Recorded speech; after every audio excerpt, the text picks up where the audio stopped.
personally, there is nobody else in the world like J. Warner Wallace. I mean, who else is a cold case homicide detective that takes that expertise and applies it to the greatest homicide of all time, the homicide of Jesus?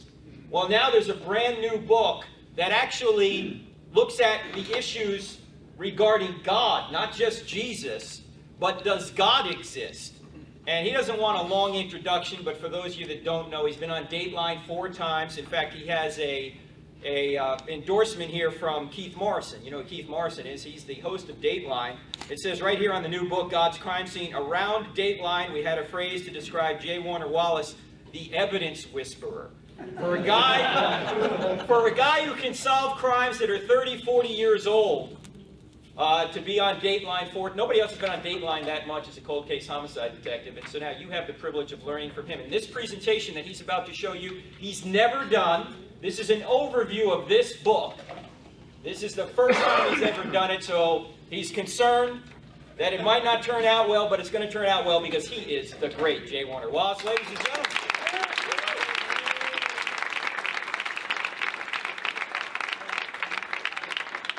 Yeah, my name is Jim Wallace, and I have been in Los Angeles County for 26 years working in an agency that my dad worked at before me. So he was here from the 60s, 1961, until about 1988, 27 years. I followed in his footsteps. I was actually born in his academy.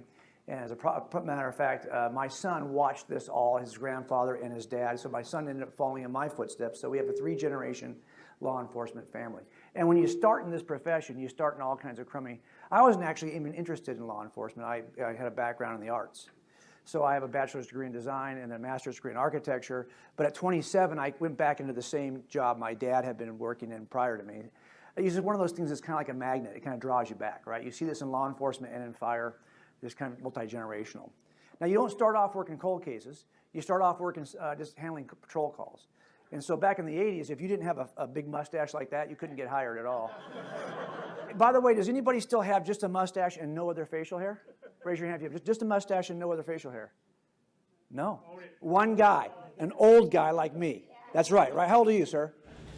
52. That's my point. Who else is around here? How old are you? 60. Okay, it's time to shave those things off because no one has just a mustache. But that's just over. If you think this is the truth, I'll show you how this is a team I worked on SWAT for a number of years. Look at how many mustaches we have on SWAT.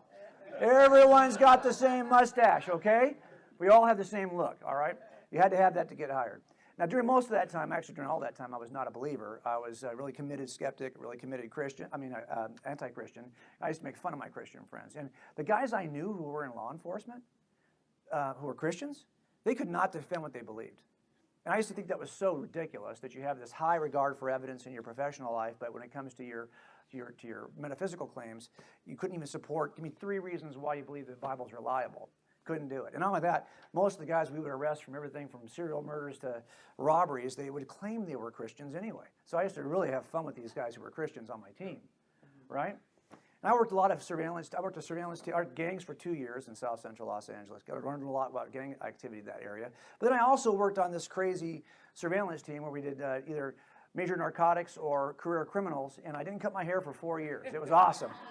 So my kids grew up with a long-haired dad, and they actually didn't cut Jimmy didn't cut his hair until he went to the academy.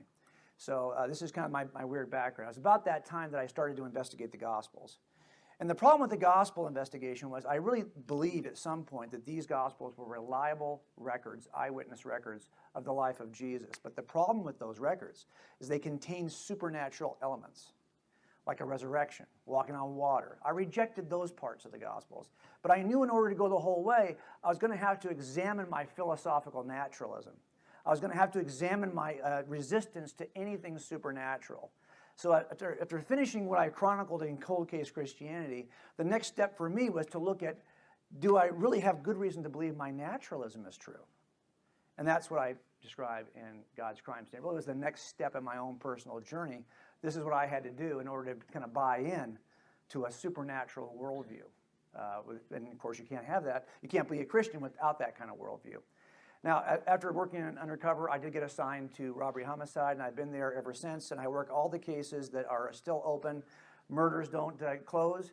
It's the one case that has no statute of limitations, and so these cases are unusual. I'm in Los Angeles County. pretty close to NBC Universal. So our cases end up on Dateline a lot.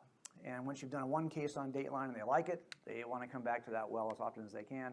And that's why I think I've probably been on Dateline as much as I have. And you learn a lot working these cases. I'm going to try to teach you several skills in this book like I did in the last. What I've tried to do is teach you from actual cases that I've worked, the strategy that I use to come to truth, to see if it'll help you come to truth about this issue. Now, my son is still doing this job.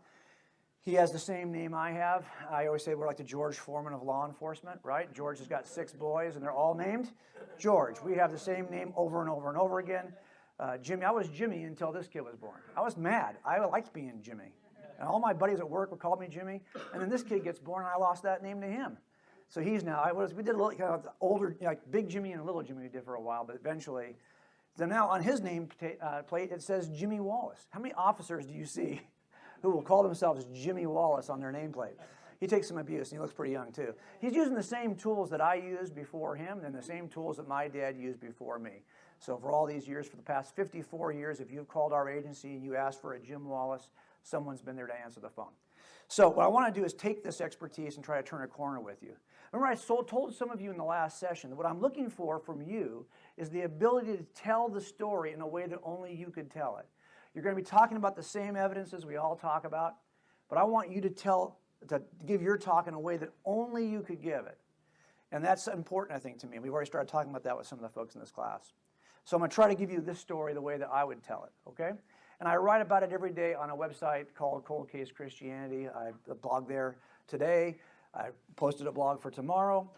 And we also have, if there's one phone app that's better than the Cross-Examine phone app, this is it. Because everything we do on the website is available to you, including the videos for these talks. And if you want to reach me on Twitter, this is where to reach me. And of course, if you're going to reach me on Twitter, be sure to say something like this. J. Warner Wallace is the coolest guy ever. God's Crime Scene is the best book in the history of journalism. Something like that, okay? Or don't bother to tweet anything, all right? Now, what we're going to do tonight is we're going to do a little bit of Death Investigations 101, okay? I'm going to teach you how to do death investigations. Because I think this can be a turn into an application for investigating the whole universe. Now, we're going to start with the same. If you were in my earlier talk on the resurrection, you saw that I had a dead guy in the room. If you were here last year, you know my resurrection talk has a dead guy in the room. And I use the same dead guy over and over again. I just kill him a different way every time. Earlier, when I did the resurrection, I stabbed him to death. We're going to do it a slightly different way. But we're going to start with the death investigation, dead guy in the room. Different room, same dead guy. Now, the question we have to do in every one of these investigations is determine, what do we really have? Do we really have a murder? There's 4 ways to die. Only one way is criminal. I don't care about the other 3. So we got to kind of look at the room and assess, and we make 2 mental lists whenever we do this. The first thing we do is identify what's the evidence we have in the room. In this case, we have a dead guy laying face down. Not a lot of evidence yet. So we can make a mental list of both there are 2 E lists. A list of evidences we'll put here, and a list of explanations we'll put here. This is how we work every death scene. So in terms of the evidences we have a couple of things. Dead guy in a room. But we have to have explanations for the evidence. And as we said, there are 4 ways to die. First, let's list our evidences. On this side of the wall, we got a dead guy laying face down. Now, how can we explain deaths? Well, you think you know if you've listened to my talks in the past. The 4 ways to die are pretty simple. You can die naturally. You can die by way of accident. You could kill yourself, suicide, or you could be murdered. Our question, there he is, the great Zach. In the back of the room, raise your hand. There he is. Zach Turk. Glad you're here. So you can die one of these 4 ways. The question, of course, is which of these 4 ways is most reasonable right now? Given what we have, is there anything on this list we could cross out? Well, not really. If he had a heart attack, he'd look like that. If he intentionally took too many pills, a suicide, he might look like that. If he accidentally took too many pills, he'd look like that. If I just choked this guy, he'd look like that, right? So I can't really cross anything out, given the limited evidence I have in the room. Let's change the scenario slightly. What if I had a dead guy laying face down in the room in a pool of his own blood? That changes things a little bit. Let's go back now, make a list. We're going to add this additional piece of evidence to our evidence list on this side. So now we've got a dead guy laying face down in a pool of his own blood. Is there anything now that we can reasonably cross out? Natural death. Well, I mean, what if he had a brain aneurysm, he hits the deck, and he bleeds out through his nose? Would it look like that? There'd be blood around his head. He's got blood at center torso. That's tough to explain. Is it still possible this is a natural death? Absolutely. But we don't really care what's possible. We care what's reasonable, right? The standard of proof in criminal trials is not beyond a possible doubt. It's beyond a reasonable doubt. So although it's possible it's a natural, I think it's less reasonable. We can cross it out. You see what we just did? Let's go one more step. Oh, by the way, let's go back for a second. Can we cross out anything else? Can I cross out accidental? No. I got to roll him over to see what he's fallen on maybe, right? To see if it's an accidental. Can I cross out a suicide? Can I cross out a homicide? No. Those stay on. But what if the scenario was slightly different? What if I had a dead guy laying face down in a pool of his own blood, only he's got a gunshot wound from the front with an exit wound on the back, and there's a pistol in the room. One casing. That changes things. Let's add this evidence to our list and see if it changes our conclusions. Now we have a dead guy laying face down in a pool of blood, bullet hole in a gun. Okay. Can I cross anything out? It could still be an accidental. He could have been, handling his gun and the safety's off and he shoots himself by accident. It could be a suicide. It could be you really can't cross anything out, can you? Let's change the scenario a little bit. What if he's a dead guy laying face down in a pool of his own blood? Only now there exists a suicide note. Changes things. Let's add the suicide note to our list of evidences on this side of the room. Now I got a suicide note. I think we can cross out accidental.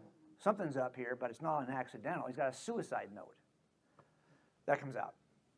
Do we know for sure it's a suicide? I need to do some forensic testing on that note, don't you think, before I can determine that? So let's go back to our scenario again. What if after doing some forensic testing, I discovered that his fingerprints are not on that note, and it's not even his writing? And not only that, instead of having one exit wound, he's got multiple gunshot wounds, and they're all entry wounds. And the gun does not come back to him. It's not his gun. Foreign DNA and fingerprints on the gun. And I've even got, you can tell this is a California crime, can't you? Because afterwards, he went surfing with Brett. Right? So now this changes things. Not to add this evidence to my list. And if I add that, multiple entry wounds, all that stuff, now I think it's no longer reasonable this is a suicide. How do you shoot yourself in the back multiple times and then walk out in your own blood? Kind of tough. So I can cross that out. Now I have a good reason to believe that this is a homicide. Now, we know we talked about this in our talk on the resurrection. This is called abductive reasoning, right? But we played another little game here. I don't know if you noticed it or not. Whenever you're working death scenes like this, you're playing a little game called inside or outside the room. Here's what I mean. When you walk into this scene, you simply have to ask yourself this question. Can I explain everything inside the room by staying inside the room? Or do I have to go outside the room for an explanation? Here's what I mean. Here's our guy. Let's encapsulate him in a room. The question is, can I get all this stuff by staying inside? Or do I have to go outside? Now, what I mean by that is, hey, if this is his note with his fingerprints and his writing, it started off and the paper came from the inside of the room, the pen came from the inside of the room, he was inside the room. If this gun is registered to him, it's been his gun, it starts off inside the room. And if there's only one bullet hole from the front, one casing, you can do that to yourself. Now I can explain all of this stuff by staying inside the room. And if that's the case, it's going to be one of these three. Not going to be a natural, obviously. In this case, it'll be an accidental or a suicide. On the other hand, if I have to go outside the room for an explanation, because say, for example, I've got foreign fingerprints that don't belong to him, and not only that, I've got a gun that's not registered to him, and I've got multiple casings from multiple gunshot wounds in his back, kind of hard to do, and I've got bloody footprints that lead outside. Oh man, this changes everything. Now I have to go outside the room to explain these things. Now I've got the very real possibility, the real reasonable inference, this is a homicide. We played this game inside or outside the room. The reason why we do this is because if we have to go outside the room to explain the evidence, we have evidence of an intruder. Agreed? And when you have evidence of an intruder, that changes everything. It turns out that intruders, when you have evidence of outside involvement, this changes death scenes into crime scenes. Make sense? Not only that, you might have some sense of curiosity about how somebody or why somebody would kill themselves or die accidentally. But once you know you've got an intruder, that sense of curiosity turns into a sense of urgency. And that's when we have a short period of time to catch the bad guy. Keep those things in mind, because now we're going to turn a corner. What if we could take the same investigative approach, not to this death scene, but to the entire known universe? If that was the case, we could ask a simple question. Can I explain everything I see in the room by staying in the room? It's, again, the inside-outside. Now, I think there are some important pieces of evidence in this scene that have to be explained, whether you're an atheist or a Christian or whatever stripe of theist you are. There are certain pieces of evidence we all recognize in the room. So, for example, I think I see, and we're going to talk about this tonight, we've got a universe that has a beginning, and we have the appearance of fine-tuning in that universe. We also have to explain the origin of life in this universe and the appearance of fine-tuning and design in biological structures. We've got to explain how we get consciousness. Why are we conscious creatures? And how do we have free agency? We've got to also explain the existence of objective, transcendent moral values and the enduring presence of evil. These are things that are in the room that have to be explained. You'll notice these things are broken up into categories. So, for example, the first two are cosmological. This will be important at the very end. The second two are biological. Different categories. The next two are I call mental evidence. And the last two are moral evidences. So they're very different categories of evidence we're going to be examining. And you have different levels of expertise, different areas of expertise in order to do this. And of course, the question is again, can I get these things by staying inside the room? If I can, some form of naturalism is sufficient. There's no need to invoke a supernatural intruder. On the other hand, if I have to go outside the room to explain these, that changes everything, because now I have the involvement of an intruder, just like before, and intruders change everything. Got it? That's the basis and the foundation for this next book. And that's why I call it God's crime scene. The idea is here we're going to take that simple inside the room, outside the room analogy, and we're going to apply it to the entire known universe. And of course, we're going to use the same model we did here in this crime scene, right? We made two lists. We made a list of evidences and a list of explanations. And if we do that with the universe, we have to do kind of something similar, right? Two E lists. The first is going to be a list of explanations, which we just talked about. Evidences, rather, which we just talked about. These are the 8 pieces of evidence I think we have to explain in the universe. And then we have some explanations. How do we get these things? Well, we have a couple of ways to get them. We can stay inside the room. If that's the case, some form of naturalism will suffice. Or we have to go outside the room. So let's take a look at these. We're going to do this as a flyover. We're going to do this so fast. If you think you were drinking water out of a fire hose before, we're going to really drink out of a fire hose now, okay? This is why I was a little bit nervous about this when I talked to Frank about doing it, right? But we're going to try our best to fly through this really fast. We've done hour-and-a-half presentations on each of these chapters. We're going to do 5 minutes now. Here we go. First one is this one here. We happen to be in a universe that has a beginning, and that matters. Most crime scenes, you have to explain the origin of evidence in the crime scene. I had a case several years ago, from 1988, I think it was, where the only significant piece of evidence in the room was a small piece of foam. And we had to ask the question, how did this foam get in the crime scene? Did it belong to the victim? Did she bring it in with her? Is that how it originated in there? Or was it always part of that crime scene? Is this like a part of the kitchen? She was murdered in a Kentucky Fried Chicken. Is it part of that Kentucky Fried Chicken's restaurant? So the issue of how it originated is really important to us. But then, of course, the question we have to ask is, well, wait a minute now. It turns out that our suspect wore work boots that had a leather cuff on the back. And when we arrested this guy later, one of those 2 work boots was missing the foam. So that's the second question we're going to ask. Origination? And what causes this to come out? Well, then we have to have an explanation. And as it turned out, we discovered after 30 years that every pair of shoes this guy wore, he would never untie his shoes. He simply kicked them off. So we found that all shoes he owned that had that kind of foam banding on the back all had foam that was either missing or about to come out. So now we had an explanation. But the most important of these 3 questions really for us at any crime scene is the first one, it's origination. How does that thing get in there? What does that tell us about our suspect? That's what we're going to look at first as a first set of evidences. It turns out, I'm not going to go through all these with you, this is a flyover after all, but there are several different categories of evidence, all that point to the fact that we are in a universe in which everything came from nothing. And they're in different categories of evidence. We have the second law of thermodynamics and the abundance of helium. And each one of these, scientists and philosophers have looked at and assembled in a cumulative case pointing to the same reasonable inference, that we are in a universe that has a beginning. Now, Frank talks a lot about this. I'm not sure if you're doing a talk on this as part of CIA, but we talk a lot about this. And these are evidences in very different categories. And by the way, when you have evidences in very different categories that all point to the same reasonable inference, you can have even greater confidence in your inference. And so what you see are all of these do point to one reasonable inference. We're in a universe that has a beginning, and this is why people like Alexander Vilenkin, who's a Russian cosmologist who works at Tufts University as a professor, says that with the proof now in place, cosmologists can no longer hide behind the possibility of a past eternal universe. There's now no escape. They have to face the problem of a cosmic beginning. And this is why people like Stephen Hawking and Roger Penrose say something similar. Almost everyone now believes that the universe and time itself had a beginning at the Big Bang. And you know, if you've done these kinds of talks at your local churches, that the Big Bang terminology can sometimes be a roadblock for us, right? Because in the church, many people see that as having to accept other naturalistic views like evolution or a particular age of the universe. And that is not what these cosmologists are talking about when they talk about standard cosmological model. What they simply are talking about is that everything came from nothing. And that's important. Everything came into being from nothing. And when I say everything, what I mean is all space, time, and matter came into being from nothing.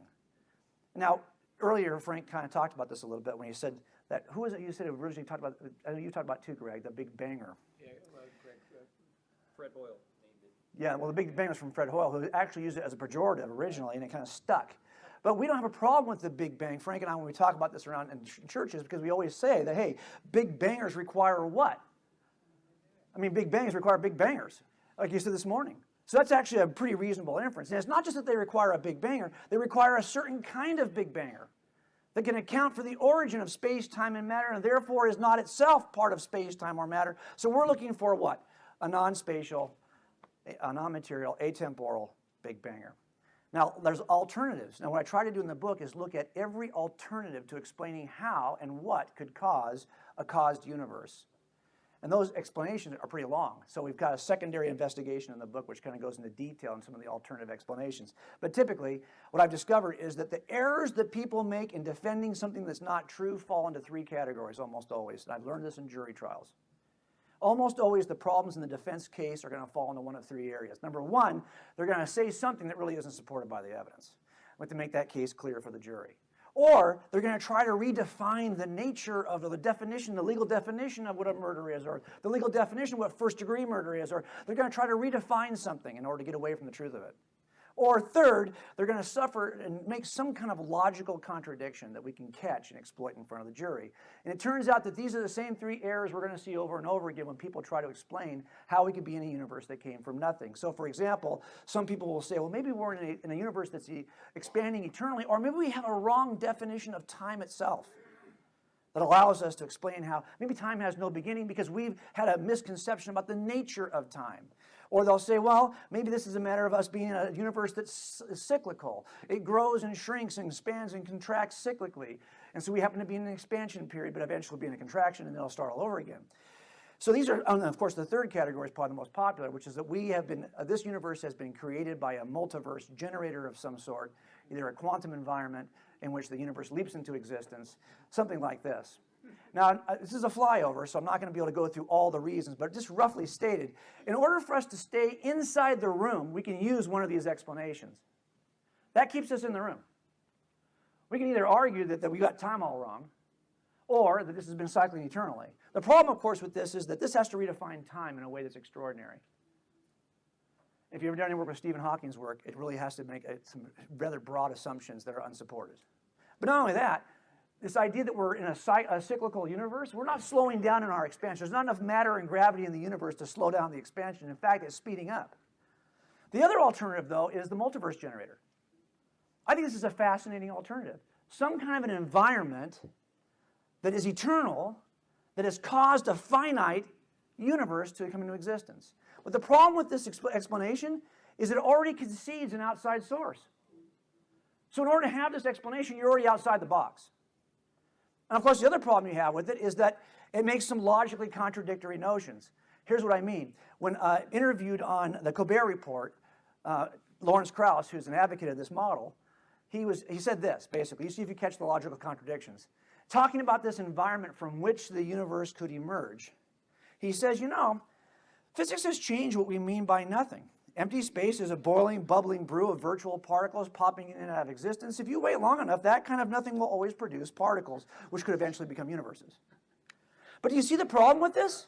He's saying, hey, if you start off with this, you can get a universe. Well, what's this? Well, apparently it's got space. And there's stuff in this universe, this environment too. And guess what else is in this universe? Time, if you wait long enough in there. So basically what he's saying is, hey, if you start off with space, time, and matter, you could end up with space, time, and matter. Well, duh. Okay? That doesn't help us. It's kind of like when your kids come home and they open the refrigerator and they see all the vegetables you've got in there and good fruit you've got in there. And they say, what? Hey, there's nothing to eat in here. They've redefined nothing. This is what he's doing. So if we do have something outside the box that happens to be an all-powerful, spaceless, timeless, non-material first cause, that could explain what's inside the box. Look at number 2. We're in a fine-tuned universe. It gives us the appearance of fine-tuning. And how do we explain that? By staying inside the box. I had a case once where I had a guy who killed his wife by setting up the house to asphyxiate her. He put a gas leak in the house, and she died by inhaling gas. So did her baby. When I got there and people arrived, we had a location. Here's the house. You see these are all illustrations from the book. If you'd spend 9 years in art school, this is what it produces, okay? You get to illustrate your own book. That's about all it's good for. But here we had some layers of evidence that pointed to the involvement of an intruder. We had a very unique backstory here. Some problems in their marriage. The fact that they had they turned the gas off months before, but suddenly the week of the murder, the gas gets turned back on with a telephone call? Really? That's interesting. So it's a unique backstory. It's kind of a foundational layer. But in addition to that, we had some more regional issues right around the house. We saw that certain windows that were usually stuck in the open position, because they're usually painted in the open position in the backyard, had now been wedged closed. And when you got to the very room where she was sleeping, there's a pile of dirty clothing that's up against the door, and the pilot light on the inside wall burner, has been extinguished. So it's just feeding gas into the room. Really? Okay. Could be an accident. But boy, these things together told us something's up. And we had an external suspect we started looking at because of all the pieces. I don't go into all the detail here, but I do in the book. Something similar is happening in the universe in terms of a layered approach to the fine-tuning of the universe. You have this foundational layer where you have the kind of basic chemistry and forces of nature that were incredibly fine-tuned, from the strong force that binds the nucleus to the weak force, to the electromagnetism, to gravity, to even the nature of some of the chemicals and elements in the universe had to be incredibly fine-tuned to produce what we have in the universe. And all of it seems to be geared toward one thing. The same way in my crime scene, all that activity was geared toward the death of that lady in the bedroom. All of this fine-tuning seems geared toward something else. As a matter of fact, the next layer is this regional layer, right? And the galaxy in which we live in is also unique. And it has to be very particularly oriented and sized and shaped in order to point to this conclusion. So, for example, you have to have the right size and shape of the universe and position of the universe in order for life to emerge in, not the universe, of the galaxy, in order for life to emerge in this galaxy. Not only that, our position of our star in that galaxy has to be in a particular place, right position. It has to have the right composition. It has to have the right kind of system involving stars and other planets. And it has to have the right age and mass. So you have a kind of a regional issue here also.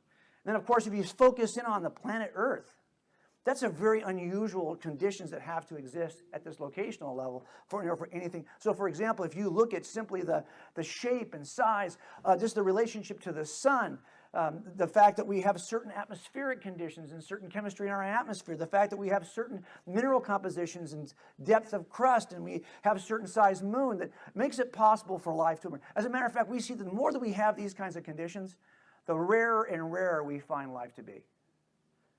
the more we see, the more we're kind of wondering, how in the world do we even have any life in the universe? So the same way you're looking at a crime scene, you look at the layers to see, do we have an outside involvement? Something very similar happens when you consider life on planet Earth. You have to have a certain set of fine-tuned foundational layer, another set of regional conditions have to be just so, and finally you have to have this locational elements of the planet itself have to be just so. So if you can be certain you've got an outside involvement in one, you can start to think about outside involvement in the other.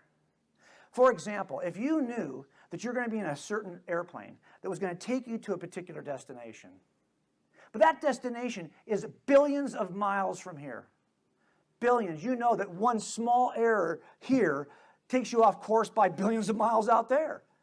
Everything in your instrumentation has to be completely fine-tuned. Every single one of these instruments has to be fine-tuned. So as you walk through it, you've got to see over and over again that each little element is unique and fine-tuned to get you to your precise destination billions of years going forward. And so I've kind of listed here some of the fine-tuning that's necessary to get this ship to its destination, which is life on planet Earth. And I'm telling you, I'm being very modest with this, because even as I go through all of the instruments on this image, I don't even have enough instruments to use. I'm not even going to get half of the issues that have to be incredibly fine-tuned in order for life to emerge on planet Earth. This fine-tuning is incredible. And I'm understating it here because I'm only showing you about half of it, a little less than half of it. And all of this is very geared toward one destination, billions of miles forward. Everything has to be perfectly situated because this is heading toward one conclusion: life on a planet just like ours. It's crazy if you think about it. This is why most physicists who are atheists also recognize how crazy it is. It's shocking to find how many of the familiar constants of the universe lie within a very narrow band that makes life possible. If a single one of these accidents were altered, stars would never form, the universe would fly apart, DNA would not exist, life as we know it would be impossible, Earth would flip over and freeze. A little bit more dramatic than that, but you get the idea. So how do they explain this fine-tuning? By staying inside the box. Well, there's a couple ways you can do it. You could just argue it's a matter of chance. I could have argued the same thing, by the way, at the crime scene, couldn't I? Chance sometimes is a deal killer. It's an investigation stopper. If I just came to every crime scene and said, you know what? It may look like you've got an outside intruder here, but it's probably just chance. No one goes to jail. Am I right? You could argue there's some kind of physical necessity, but that's been investigated, and people already know that the laws and the conditions of the universe, the constants, could be very different. They don't have to be the way they are today. Then, of course, you have this other idea. Maybe you got a multiverse of an infinite number of universes, and of course, if you have an infinite number of anything, the odds are pretty good you're going to get a universe like ours. So let's go back and take a look at how we can stay in the box. Well, we can stay in the box with chance and natural law, but we already know the problems with those two explanations. The third explanation, though, would be to use a multiverse generator, right?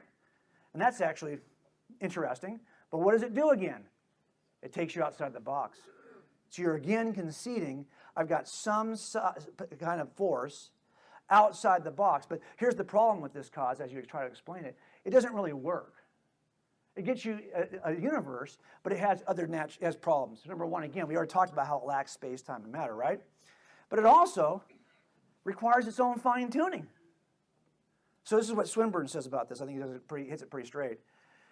He says, okay, any proposed multiverse needs to have a certain form rather than innumerable possible other forms. And probably constants, too, that need fine-tuning in the narrow sense. So all you've done is pushed your explanation for fine-tuning off one level. You still have to figure out how to explain the fine-tuned multiverse generator. So again, if you have a force outside of the box that is powerful, purposeful, and goal-oriented, you could get a fine-tuned universe. But you got to go outside the box in order to get it. Let's take a look at this third one here, which is that life emerged from non-life. This is one of my favorite lines. This is one of the ones most persuasive for me as an atheist. I had a case one time where we got there and the cell phone of the deceased man had a text on it. And here was the text. BTI 30. I didn't recognize who the phone was from, the call was from, and I didn't recognize this language. Like, what does that even mean? And so I thought, was it an accident? Maybe this is just a couple of, you sat on your, butt dialed it or something. I don't know. Maybe this is not really a message at all. It's just an accident. Well, it turned out it was a message. His wife, who was cheating on him, was sending her boyfriend to kill him, but he was getting ready to close up for the night at his shop, and she just wanted to detain him long enough for the boyfriend to get there to kill him. So she sent this common text that she would send to him to say, I'll be there in 30 minutes. He stayed waiting for her and got killed by the boyfriend. So this is actually, it's important to determine what is this stuff we see on it. We ask certain questions when we do investigations, right? The same questions you see in every investigation. The what, where, why, when, how questions. So I ask all of these in this chapter about the origin of life. I'm only going to discuss one with you right now, and that is this one. Where do we think life originated? If we're going to try to explain how life originates through some process of natural selection or of natural forces, remember all we have in the universe is space, time, matter, physics, and chemistry, the laws that govern space, time, and matter. That's it. I've got to explain it all one of those ways. Well, where would this happen? And it turns out that anyone who looks at this issue struggles to find a place where life could originate. You got folks who try to argue it starts in the atmosphere. Then you got folks who argue, no, it starts in the oceans. Then you got folks that say, no, it starts on clay or on rocks, on land surface, or it starts underneath a tectonic plate, or at ocean sea vents underneath, or it starts in space. Now, interestingly, every one of these guys disagrees with the other guy. And they're making a strong case for their position and against the other. So these guys do not agree with each other in any sense. Well, why? Why don't they agree with each other? Because none of these answers really work. And that's the problem, is that there's really have not discovered a place anywhere that can be really a reasonable location for the origin of life. And why is that? Because they recognize certain chicken and egg problems with the origin of life. You know that all of life is built from proteins. Every single small molecular machine in your body is like proteins are the Legos of the human anatomy, or of any biological organism, right? But how do we get these Legos? Well, it turns out you need a couple things. It turns out that there's a chicken and egg problem with the whole manufacturing of proteins. Because in order for proteins, you have to have proteins. You got to have ribosomes to make proteins. But what's a ribosome made out of? Proteins. So you got to have the very thing that it's our chicken and egg problem. Do you see it? There's 1,000 of these in biological structures. This is just one. Even the membrane of cells, you got to have this in place before you can get any proteins to emerge. But what's that built from? Proteins. That's the problem. It goes over and over and over again. And the worst problem of all, of course, is this one, right? How do we explain this? It's what's guiding this for. What is defeating the chicken and egg problem? Well, what defeats the chicken and egg problem is instructions from DNA. But where does this stuff come from? You know, I was lucky enough to be able to send this book to Stephen C. Meyer, I just wanted him to vet this chapter, okay, to make sure I wasn't writing checks I couldn't cash. And he makes a good point in his book, right, Origin of Signature in the Cell, where he talks about this statement, which I think is brilliant. There isn't a single example anywhere in the history of science or the history of the universe in which information comes from anything other than intelligent sources. So if you see information in DNA, you've got to infer, most reasonably, an intelligent source for DNA. But how do we know that that's really information in DNA? Well, there's a guy named Dr. Werner Gitt, okay, who's an IT specialist, and he's an engineer in Germany. And he's written a book in which he describes the 5 levels of information. How do we know that this is really information? And if it is information, how do we know it's sophisticated enough to really need an intelligent source? Well, let me introduce you to my dog, Bailey. Here's Bailey. She's a Pembroke Corgi. This is the best dog on the planet Earth right here. I love that dog. Oh, my gosh. My wife thinks that... I know my wife's kicking that dog when I'm not home because she thinks she's in direct competition with this dog, but she's not. But let's say I told Bailey, I gave Bailey a typewriter, and I said, Bailey, whatever you bang out on that typewriter, I will write on this chalkboard. So she starts typing. You know, corgis have those little paws, right? Those little legs. They're all like kind of stunted little legs. She can't type real well. So she takes the first sentence. Here it is. Is that information? Well, in a sense, it is. It is specific. What are the odds she'll bang that out again? Or I could take a Scrabble pieces and throw it on the ground and get that sequence of chips. Not good. It is very specific, but is it information? You know, natural process could give you this kind of randomness. Some natural forces could give you this kind of information. What if she banged out this? Wow, better. I'd say she's a smart dog, wouldn't you? TT spacebar, TT spacebar, TT spacebar, TT spacebar. But is that information? One way to ask is simply ask, what is Bailey trying to tell me? Don't know yet.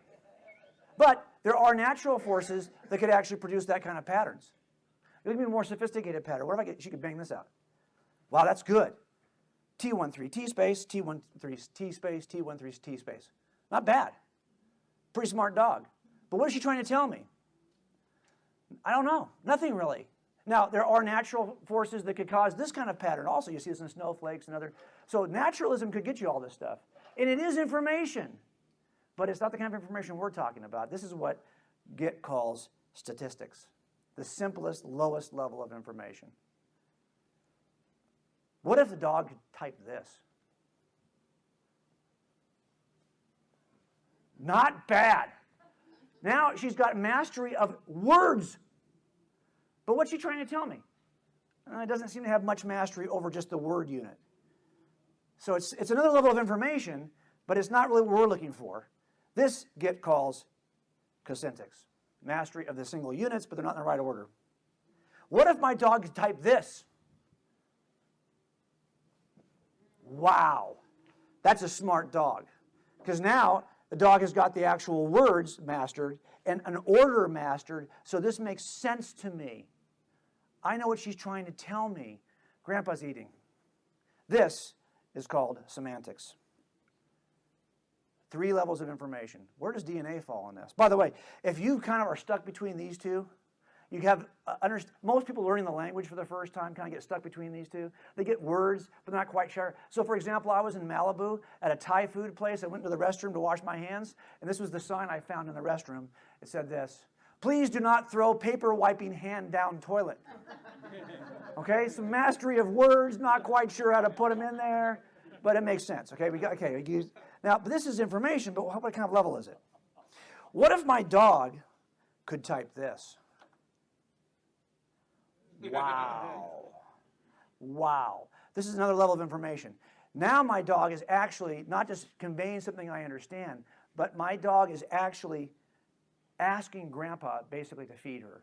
She is communicating something for which she's asking a request. This kind of requested information is another level called pragmatics. And not only that, if she expects Grandpa to actually feed her, to respond to her request, which I think she does, that's another level of information that is called apobetics. This is the highest level of information. This is the lowest. Where is DNA? One way to discover where you are on the information scale is to simply ask a question. If you change a single piece, does it lose its meaning? So the lowest level of information, if I look at it and I change one piece of it, it doesn't really change it. If I take that comma out, for example, I still don't know what the dog's trying to tell me. Would you agree? Still have no idea. But look at the bottom level of information. I think you know where I'm going with this, don't you? This bottom level of information is different. If I take that comma out, it changes everything. Agreed? So if I take that comma out, now sweet little corgi Bailey turns into vicious man-eating dog Bailey. See the difference? Now we know we have very sophisticated information because a small change actually changes the meaning deeply. Well, what is DNA? Let's look at Billy the Kid here. I think this is Jesse. I'm not sure who this is. Here's the genetic information that builds Jesse. If I just take one out and change one nucleotide in his DNA, something is going to happen to Jesse or Billy or whoever this is. That kind of a change actually results in some change in his forehead, his ears. No, something will change. And that's how we know that this information is the highest level of information. It's a request that is expected to be met.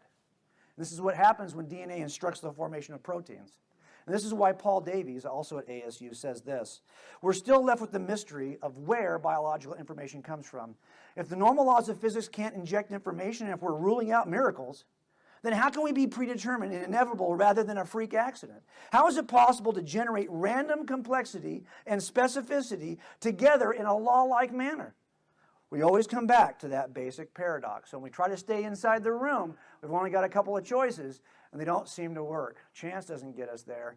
There also, Stephen C. Meyer has done a good job of showing that there are no natural laws within the nucleotides to cause this information to come together. So if you're going to use one of these two explanations to stay in the room, you're going to suffer the same kinds of problems. You cannot get over the chicken and egg problem by chance. And this is unsupported by evidence. There doesn't appear to be any law in the genome that causes information to emerge. Instead, what we have in the room is information, true information. And the only way to get true information is to go outside the box for an intelligent source for that information. So what we typically do is we ask these questions, and I think naturalists do ask these questions, but they miss the most important question, which is a who question. Because it turns out that, as Gitt says, we are looking for a who, not a what. And he says it this way. He says, a necessary requirement for generating meaningful information is the ability to select from alternatives, and this requires an intelligent, volitional entity. Unguided, random processes cannot do this. Not in any amount of time. Because this selection process demands continuous guidance by intelligent beings that have a purpose.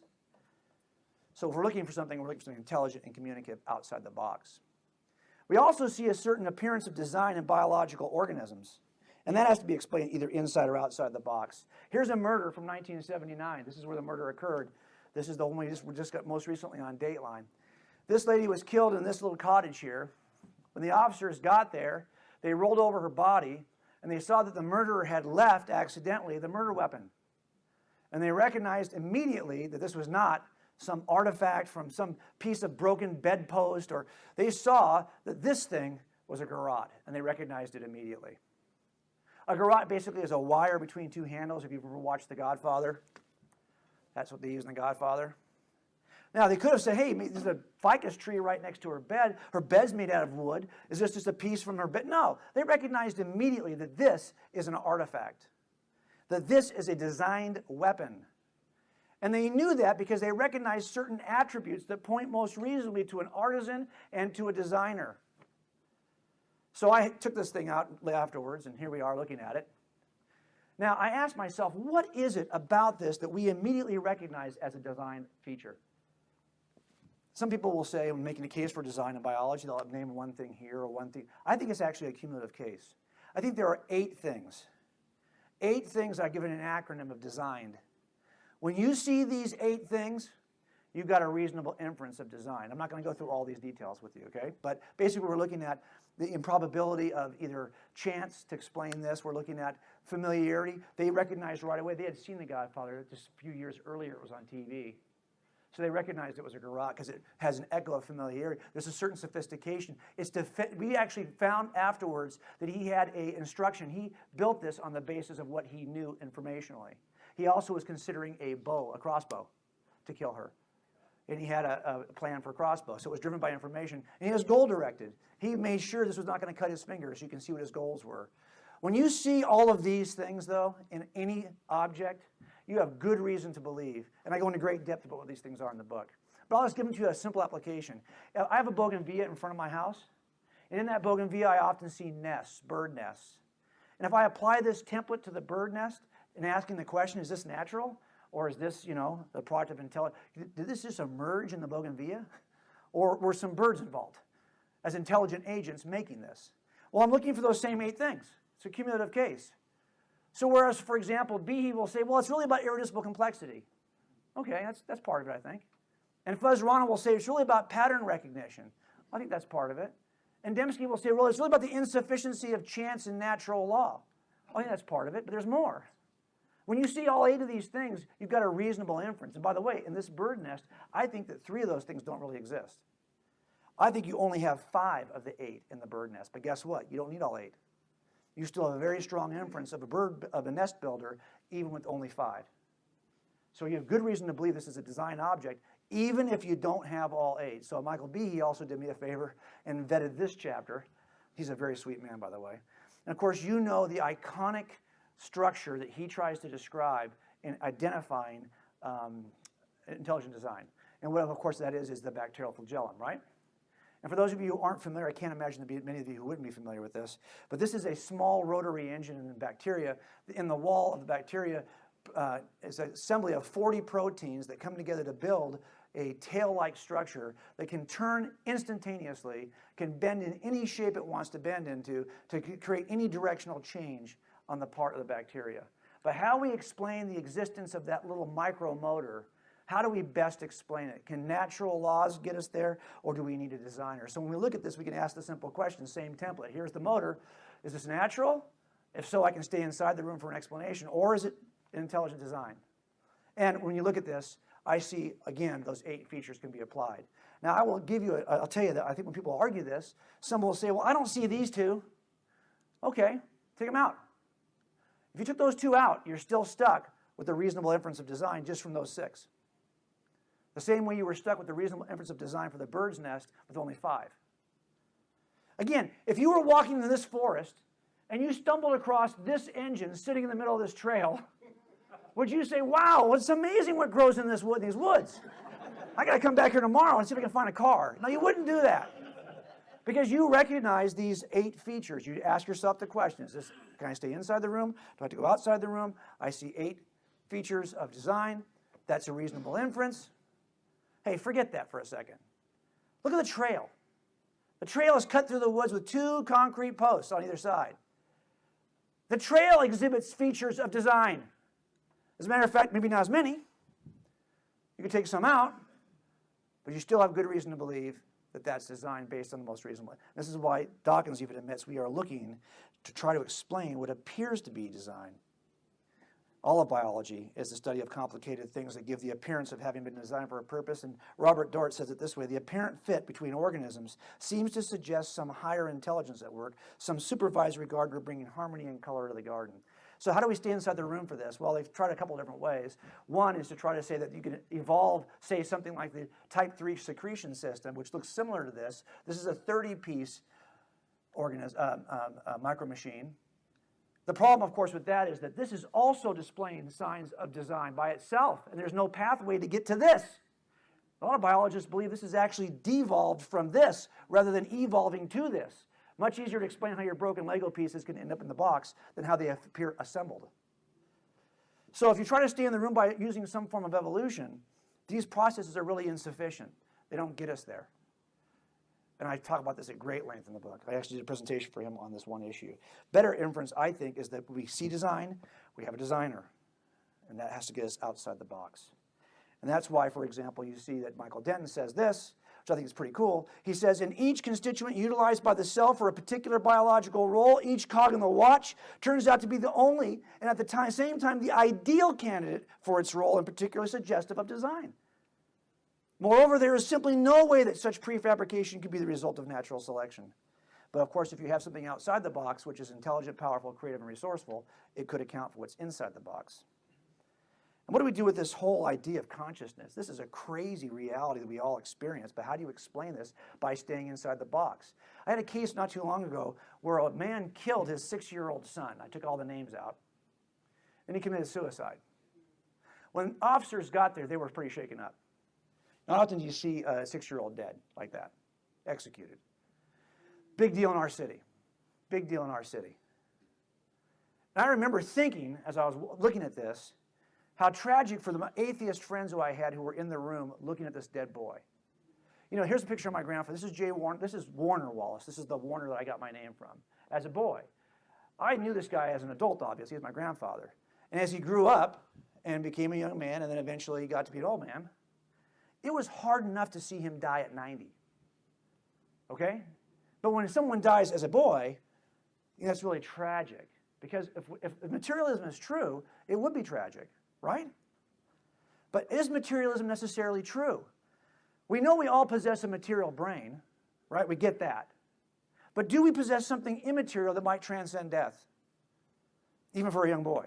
Do we experience at least what we believe is a conscious mind. Now, don't get me started because I called Richard on this, and he vetted this chapter for me as a Thomist, okay? So basically, he called me, and we spent 3 hours with him talking to me on the phone, and me going, what did he just say? Whatever. Just, exactly, I said, but just Richard, am I writing checks I can't cash? No, you're fine. I said, okay, that's all I needed to know. I couldn't understand what he was talking about. I took copious notes too, Richard. But this is called the problem of mind for a reason. Because from a naturalistic perspective, it's really hard to explain this thing we call now the mind-body problem. And there's lots of literature and books that capture this problem of trying to explain from a naturalistic, materialistic perspective how we could have mind. Because let's face it, in this kind of material box, you can account for brains.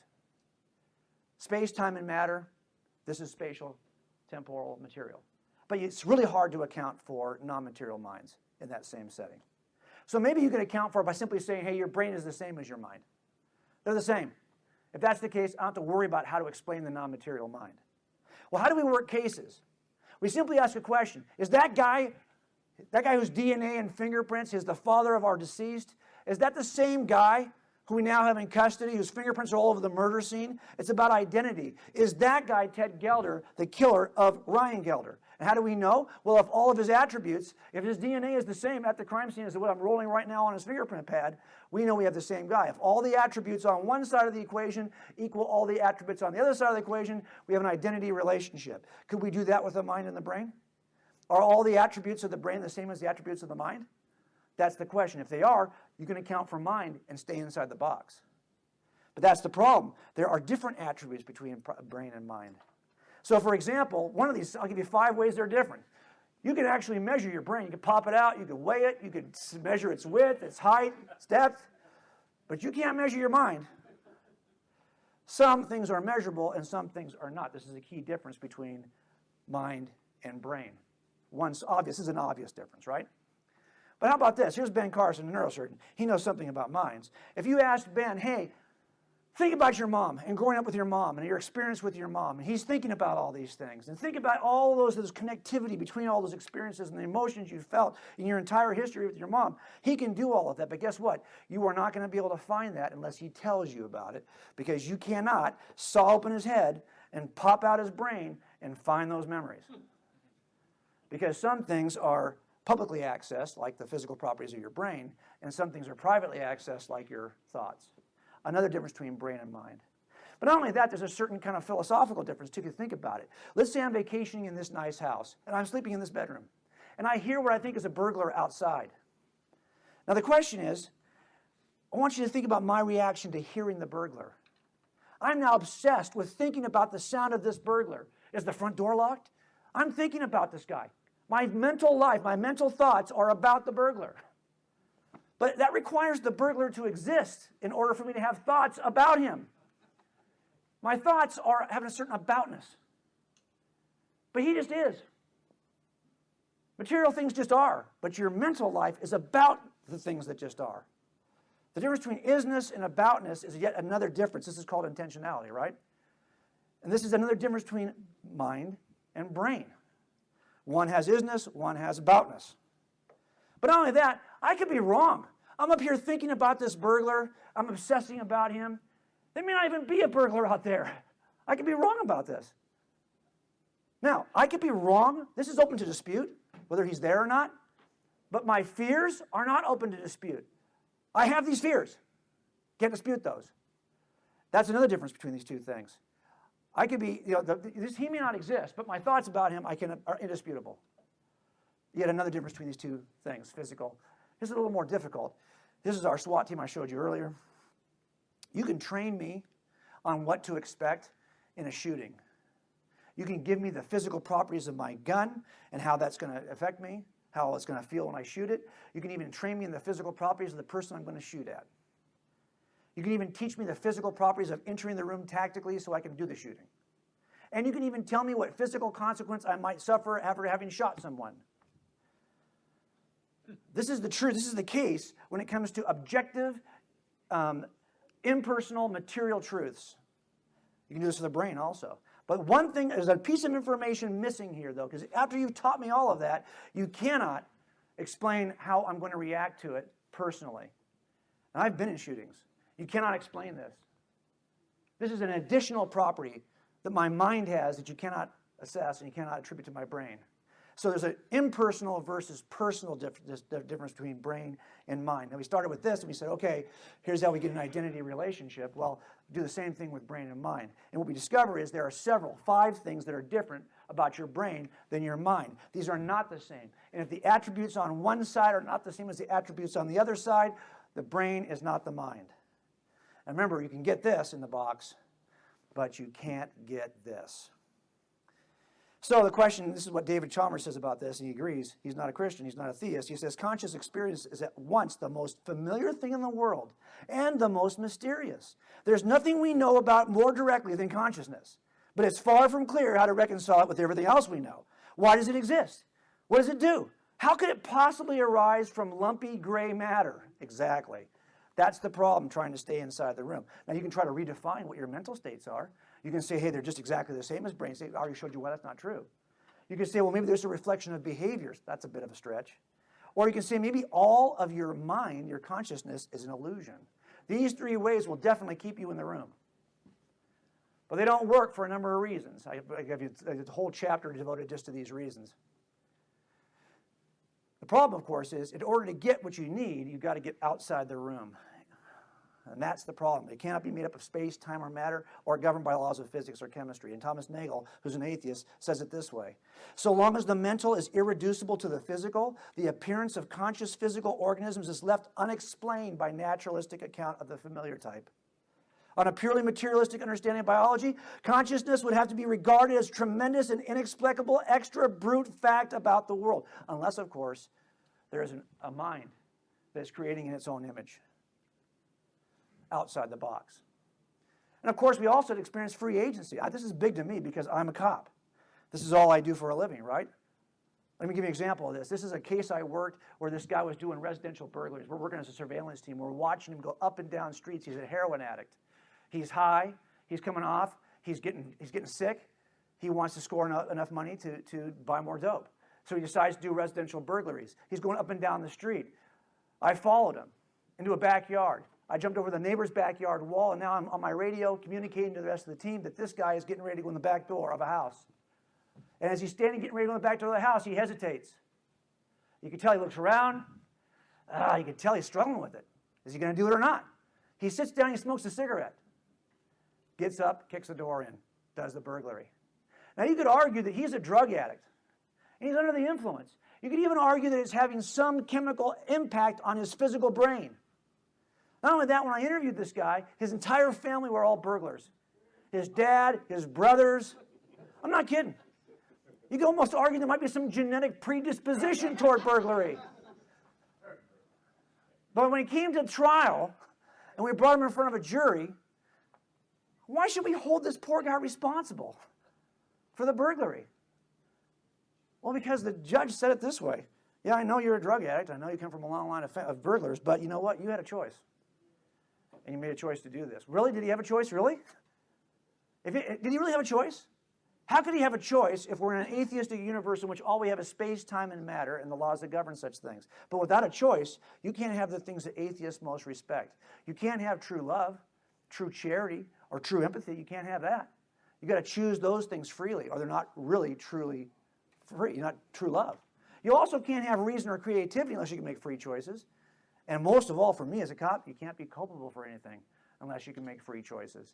These are things that require true free agency. Without it, you can't be held responsible. But how do you get that? By staying inside the room. Remember, if this is the room of the universe, all we have in here is space, we have time, we have matter, and the laws that govern these things. In other words, if this is a true view of the universe, we really are in some form of materialism, which means we really are what we call physicalism, and we really are talking about determinism. This is what we really are dealing with if the universe can only be explained with these things. In other words, you might think you have free thoughts to make choices, but in reality, all those are the consequence of other physical things that preceded them. Synapses firing in your brain that cause other synapses to fire in your brain, that cause you to do certain things. And all of this goes back as a series of dominoes in your brain. It's not a matter of free choice. These are just dominoes falling, and dominoes don't make choices. If that's the case, you're nothing more than a robot making these pre-programmed choices. That's not how we experience the world, though. We experience it freely, right? So the question becomes, well, how do you explain this? Here's a pretty decent thinker on a book she wrote on free agency named Megan Griffith. She says this: everything that will happen next week, if determinism is true, is already determined. As is everything that will happen next month, next year, and so on. It's also crucial to point out that human beings and their actions would not be immune to the effects of determinism. If there are exceptionless laws of nature, it stands to reason that our bodies, including our brains, would have to obey them. You know what we call these guys? We call these guys correctional officers. Right? And they work in a correctional facility. But think about that for a second. How could you call these guys correctional officers or call this? It really is assuming that you could actually correct certain behaviors, that people can be rehabilitated. But is correction even possible if you can't make free choices? If everything is physically determined? Then we just got to understand, we're just locking people up to protect the rest of us from them. They can never be rehabilitated because you need free choice in order to do that, free agency. So how do you get this by staying inside the box? Well, you have to redefine it in some way. And I've seen a lot of the redefinitions of either second or first or second layer desires. Or you have to find a way to explain this through some emergence, just pops into existence, like a brute fact of reality. Or sometimes people even want to say, well, look, what if quantum physics is at work? Not everything has to be predetermined. At the quantum level, some things are indeterminate. Really, do you want to say your thoughts then are indeterminate? They're not caused by any logical sequence of thinking? They just pop in and out of existence, your thoughts? If that's the case, don't trust your thoughts. If you're going to stay inside the room, you got to go one of these three ways. But if you go one of these three ways, they all have their own set of problems. These don't work. Of course, you could explain this if you go outside the box and you have to actually acknowledge the existence of an external mind. And Sam Harris, he doesn't acknowledge this. He's at least honest as an atheist. Here's what he says about free will. Free will is an illusion. Our wills are simply not of our own making. Thoughts and intentions emerge from background causes of which we are unaware and over which we exert no conscious control. We do not have the freedom we think we have. Really? Was he free to write that? A conscious mind who is free to choose, though, could actually, if creating in its own image, create conscious beings that are free to choose. I know, I told you I wasn't sure how long this was going to go, so please forgive me. You're good, man. He's great, isn't he? So now we're going to, no. So let's get to the very end. Objective moral truths. I worked gangs for 2 years in Los Angeles County, and I worked a guy who actually ended up torturing a rival because this rival had made an unwanted advance toward his sister. And when talking to this guy, you discover these guys have their own set of rules. He's kind of living in a subculture that has its own set of rules. And he definitely did. As a matter of fact, I think he kind of did this for the fun of it in some ways. We would say that's wrong. He would say, well, is it really wrong? But is it wrong? Are there transcendent moral values? Let's just take a look at a scale of hierarchy, of moral hierarchy. Here's our guy Jesse, the gangster. Here's the moral hierarchy which surrounds Jesse. Now, Jesse's got his own personal views, but there's another level above him, his gang, who have a set of laws that apply, unfortunately, to him because he's a subset of his gang. So he has to kind of surrender his views to this view. But they also live in Los Angeles, and they have to obey the municipal code. Sorry, you live here. And they also live inside the state of California, so Los Angeles laws are actually trumped by the California state laws. And of course, we have the federal government that puts a cap on certain things as well, and that multinational organizations like the UN would at least like to believe that their views should be imposed on all the rest of us. So let me show you how this might work. But the question really of it is, do we have another level? Is there another level that transcends all of this? Because if there is, we got a problem. We got to go outside the box to get it. We can get all this by staying in the box. That's the question then. So let's just take a look at Jesse for a second. Here's Jesse. He might think, for example, that when he wants to purchase a car, he chooses a red Yugo. Yugos are cheap. They still exist. And red kind of expresses his violent nature. He likes red. This is his personal choice. And by the way, he can choose this, and other people are free to disagree. As a matter of fact, his gang disagrees. So this is true for Jesse, but not necessarily for anybody else. His gang says, no, Jesse, we don't like that car. That's a bad car. It's hard to be inconspicuous in a red Yugo, right? The one thing we value in gang life is being inconspicuous. We want to be able to roll around and no one can, we want to stand out. So we want this kind of car. When I was working gangs, man, this is the most popular car on the road. I'm not sure what it is today. But they would say, hey, now others can disagree, but for gangsters, this is a good car. They don't even want to pay registration on their car, they want to park wherever they want to park. This is how gangsters roll, right? So for them, this is true. But is it true for everybody else? Not necessarily. As a matter of fact, the city of Los Angeles says, no, you guys can't park that car anywhere you want. We have some parking laws, and we think there are some places you can't park.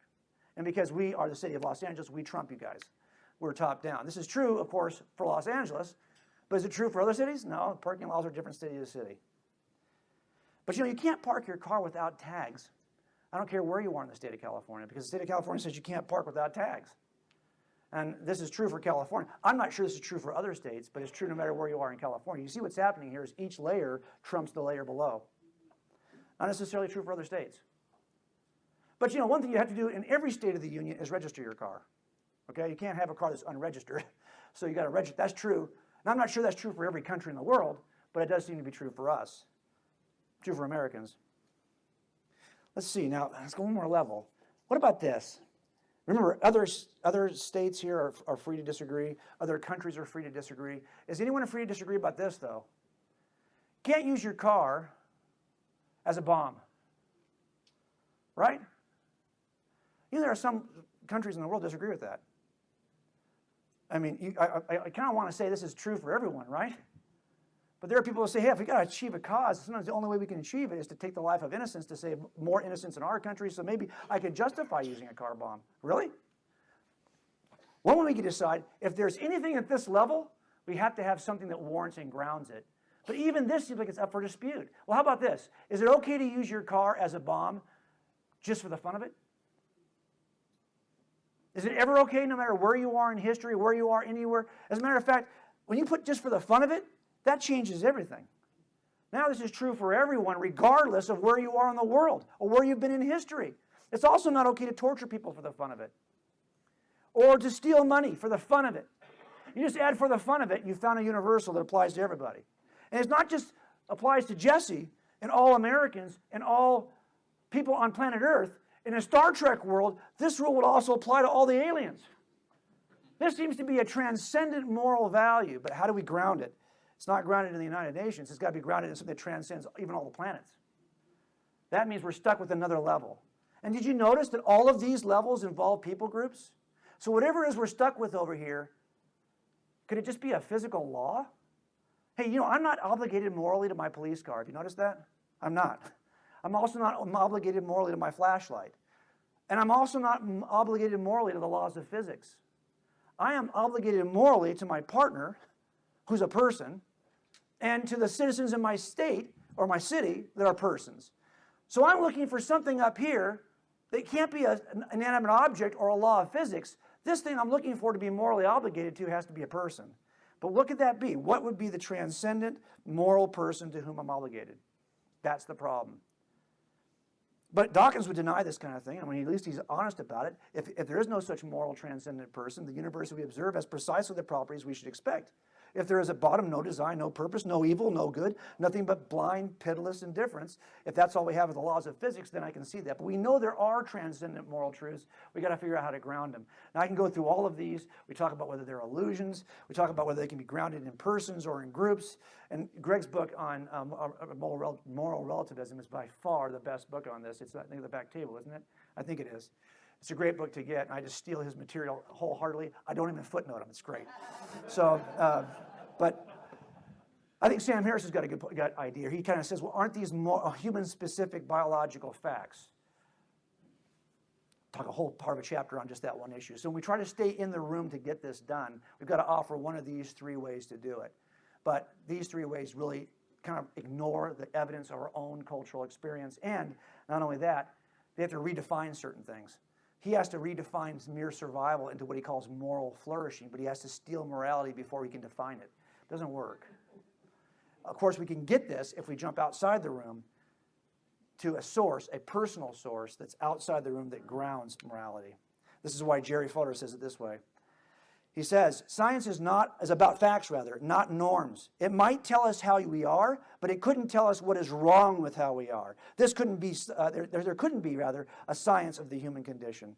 We need a personal source in which to ground this kind of moral truth and obligation. Last piece here is this issue of evil. How do we get this inside the room? We know it's here. I always use this picture of my dad.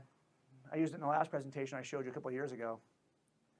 My dad here's walking this guy across the courtyard. He's accused of killing a 10-year-old girl on Thanksgiving Day in 1972. My dad's never read my books. And this book I actually wrote to him. I simply said, Dad, I hope to persuade you to read my books. You led me into law enforcement. Let me lead you to the truth. He's not a believer. He hates this picture because he thinks he looks like a greasy 1970s cop, which he does because he was a greasy 1970s cop, and he's got his gun sticks out right there, so he says, it makes it look like a big butt. I said, well, it's your gun, but this guy is really horrific, and he he confessed to an unbelievable murder. 1,000-page transcript, everything he did to this poor girl, and then how he got rid of her body. And I'll tell you, none of it's true. He wasn't even there. He's got some issues, but he's not a killer. We actually eliminated him on the eve of the trial with blood evidence. So he's not our killer. This is still an open case. It's unsolved. I call the victim in the book Jackie. That's not her real name, but I wanted to at least kind of protect the case because it's still an open case. Certain things in this tragic moment of true evil, when a child is abused like this and dies, you can say there's something wrong. This is truly evil, what happened to her. But when you think about the nature of what happened to her, it's complex. It starts off with a certain series of events that all contributed to this. Number one, she was trusting enough to probably get in this guy's car. Two, it was a very busy holiday. I call it Christmas in the book, but it's actually Thanksgiving, just so you guys know. And her parents weren't paying attention to what she was doing outside. And of course, the other issue is, I know that the guy who took her, if he's one of the standard kind of pedophiles I've worked in the past, he had some issues probably in his own upbringing. If these things don't happen, this murder does not take place. All three of these things have to be in place in order for this murder to occur, but it's worse. Also, he had to have a place where he could take her. And he had to have a way to get her there. And he had to have just the right time to snatch her from the street without a single witness. If all these elements aren't perfectly aligned, we don't have this horrific act. And guess what? These elements are connected in certain ways. So that how bad stuff happens is usually far more complex than we ever give it thought. You need a certain set of circumstances and a complex relationship to one another that allow for this one moment of horrific evil. So I think something similar happens when we look at the entire known universe. Couldn't you argue that the first 7 evidences I showed you really point toward the existence of God, but this evidence points away from the existence of God? Remember, anything that points toward a conclusion is said to be inculpating evidence. So all of these things so far, I think, do point to the existence of a divine intruder outside the box. They're inculpating. But this piece is different. This seems to be exculpating. How could there be a God and allow this kind of evil, right? Epicurus is credited with this statement, but the more I research, the more I realize he may never have even said this, but this is what he's credited with saying. Is God willing to prevent evil but not able? Then he's not omnipotent. Is he able but not willing? Then he's malevolent. Is he both able and willing? Then whence cometh evil? Is he neither able nor willing? Then why call him God? Now, I think that if you look at the nature of God, the nature of our universe, and what possible reasons might God have to allow something horrific to happen to accomplish this even more beautiful thing, as crazy as that sounds, you can start to make a list. And I try to do that in the book. Remember, every explanation for evil is complex, like the evil that happened to Jackie. I think if you look at these issues and you apply them to the nature of God, and whatever case of evil you're looking at, you could very easily see that there may be some good reasons why God would allow a particular act to occur. I know that sounds crazy, right? But all of these things work together at any act of evil. You might say, well, why did that happen to Jackie? I'm not going to tell you, oh, because of this. It's never because of one thing. It's because of all of these things in complex relationship to each other. That's why you don't want to try to use 140 characters to tweet back a response on the problem of evil. You can't explain this in 140 characters. It's very, very complicated. Let's just look at one issue that I think helped me a lot as a new believer. This issue. The accurate view of eternity. Remember, as an atheist, the problem of evil is very pronounced. I think it's actually a problem more for atheists than for theists. Here's why. As an atheist, I believe that all of life was a line segment between 2 points. 90 years you get from cradle to grave. I wanted 90 healthy years. I've got longevity in my family. I figured I could get 90 years. But if I got cancer at year 40, and then I suffered for 10 years before I finally died at age 50, I'd have been PO'd. Right? Because what kind of life is that? I want to get this. And now I've got this, and plus all of this suffering for 10 years, that's evil. Why? Because my view of life is a line segment. But what if I'm wrong about my view of life? See, in my view of life, I lost all of that. That's why it's evil. Really? Could I be wrong? What if life isn't this at all? What if life's actually not a line segment between 2 points, but it's a ray? It begins at birth, goes through death, and then continues off into eternity. What if this is the nature of life, really? I want you to think about that for a second. How many of you had to suffer through some surgery as an infant? Had to have something corrected? Raise your hand. That's bad. I bet you if you stopped your life right then and said, hey, how's life so far? If you could talk, you just said, not so good. How many of you guys were circumcised? I'm not going to ask that question. That was not a good day, right? If you just stopped your life right then and said, hey, that would have been a bad day. But even after that terrible moment, just a few days later, a few weeks later, soon by the time you're 10, you'd forgotten about this thing. Whatever your surgery was, you forgot about it. It doesn't, why? Because the longer you go in this direction in life, that actually minimizes this view of what you thought was evil. This might be evil right here, but as you move on in your life, it's a small fraction of your life compared to what you now live and the 90 years that pass afterwards. Well, what if eternity is our real nature of our life? That means that our mortal lives are much smaller than we've thought in the past. They're a small instant, a fraction of a second compared to eternity. Even if you had 90 years of just junk, you would call it evil. Really? Eternity changes everything. It changes the way we have to assess evil, right? Because it's in the context of eternity. So when I'm looking at what happens to Jackie and I'm trying to assess why would this evil thing happen to Jackie, I never say, well, it's just one thing. It's a series like any crime. It's a series of complex explanations that have to come together just at the right way to result in the exact right thing. And that's what happens here. I don't really know all the factors that would cause this to happen, what God is thinking, what God is trying to achieve, how eternity works into it, how free agency works into it. I don't know the exact relationships, but I know this. It's not going to be a simple explanation. There are relationships between these things, and I've got to figure out what is the primary thing that eventually causes any act of evil. It's not going to be easy explanation, just like my crimes. But why would we think that's even evil to begin with? Of course, we know that in order to have a standard for evil, that we would agree that this is really evil, you have to start with a standard for good, like C.S. Lewis said. My argument against God was that the universe seemed so cruel and unjust. But how had I gotten this idea of just and unjust? A man does not call a line crooked unless he has some idea of a straight line. What was I comparing this universe to when I called it unjust? If we're going to stay inside the room of the universe, we have to kind of figure out, well, in the past we've said, look, if there's a God, evil must certainly exclude his existence. It's exculpatory. But we know that really, there could be some reasons why God would allow evil in certain complex relationships. And not only that, you couldn't even call anything evil unless there's a standard for good. And that forces you outside the room for a transcendent standard of good by which we could call anything truly evil, truly transcendently evil. And C.S. Lewis finishes his quote with this: of course, I could have given up my idea of justice by saying it was nothing more than a private idea of my own. But if I did that, my argument against God collapsed too, for the argument depended on saying that the world was really unjust. Not simply that it happened to please my private fancies, but for it to be really unjust, now we need a standard for good by which we could really define evil. So again, we started with this idea, inside or outside the room. And we said, okay, if I can stay inside the room, it's not going to be a homicide. If I have to go outside the room, I need to consider an intruder. Then we turned the corner, right? We said, okay, remember, intruders change everything. That really causes you to get up on your horse and do something quick because you could be curious, but now you got to catch the bad guy. That's how we work crime scenes. Now we turned the corner, we said, okay, here's the universe, inside or outside the room. Well, it turns out that we looked at these 8 pieces of evidence, right? I'm giving you the drawing versions now. And we asked that question, can we explain these by staying inside? No, it turns out we have to go outside the room for these. And that's the problem. Remember, every piece of evidence at a crime scene tells you something about your suspect, and we talked about that at each step.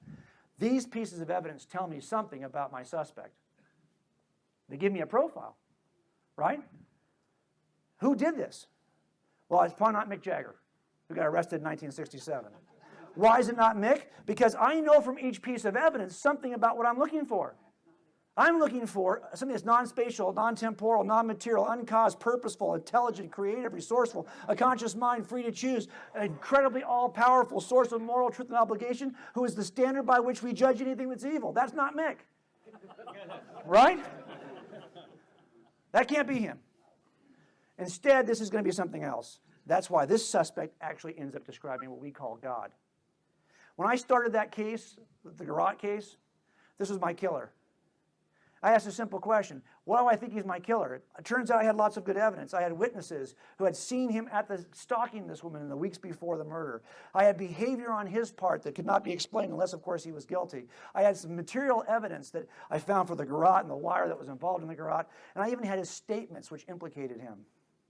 When you have evidence in very different categories, that all point to the same reasonable inference, you can have good reason to believe that's your suspect, because they're very different categories. It turns out we have the same thing with God in the universe.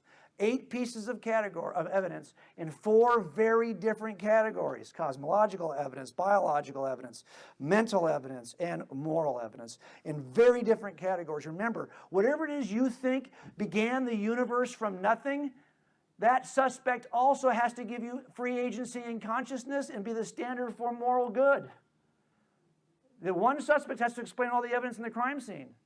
You think your multiverse generator can do this for you? It can't. That's why it's so crazy when you compare these two. I got all this evidence, another trick of the trade here.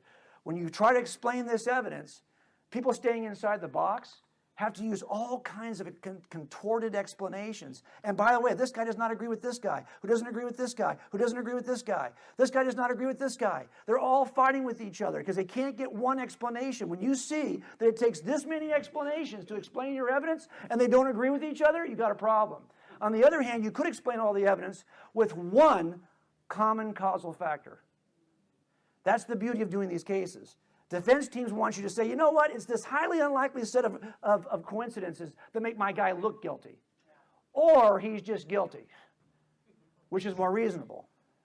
That's why we say, if you're looking for a theory of everything, like scientists are looking for, I got one for you. It's called God. That's a theory of everything. That'll actually explain it. Now, again, what we said here was that we got an intruder. And the reason why Frank was brilliant when we first talked about this is that's why nobody wants to acknowledge God, because nobody likes intruders. I think you're spot on. So I stole that line for the closing line of the book. Thank you.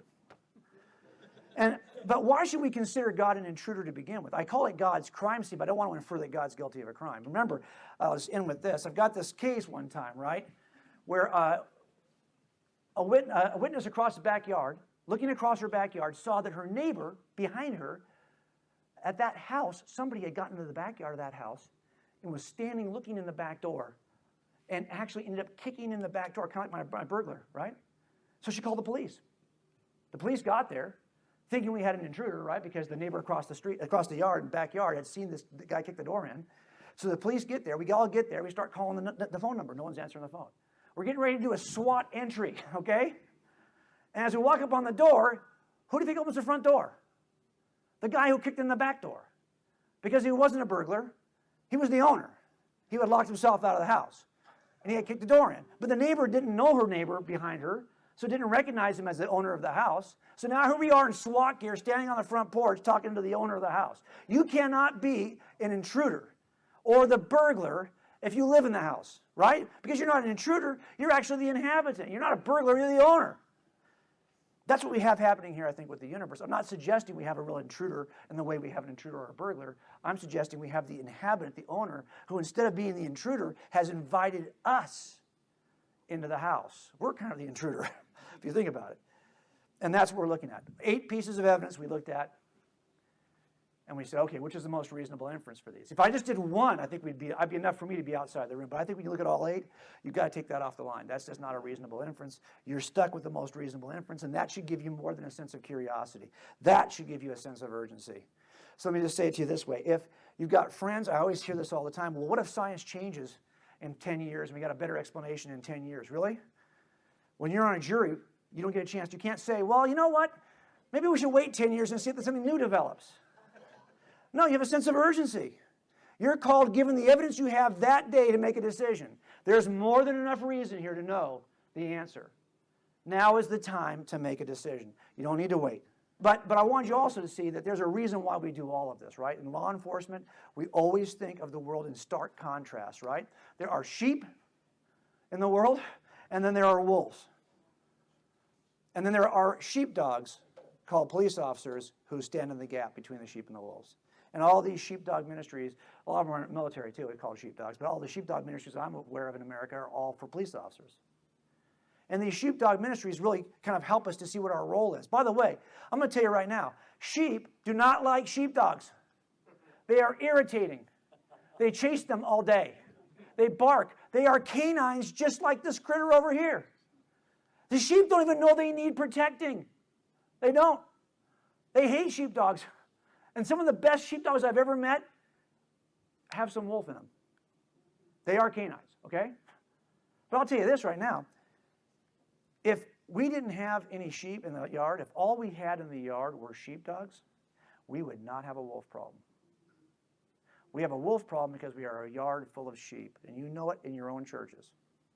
Our goal is to be sheepdogs for our churches, and then to turn every sheep into a sheepdog at the church. Like I always say, we don't need another $1 million apologist. We need $1 million $1 apologists, right? That's what's going to change all of this, all right?